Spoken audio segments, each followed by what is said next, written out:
All right, you're ready for your assignment on understanding table relationships. For this assignment, you're going to be helping out Emily, who's the owner of Online School. She'd like some help understanding the three tables in her online learning school schema. She wants to understand how these tables relate to each other.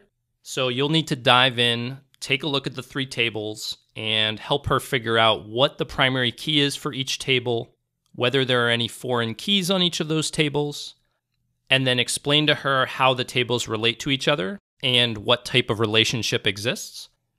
So part of your job here is the technical task of understanding what's going on, and then another part is being able to communicate that to a business stakeholder. So practice both of those things.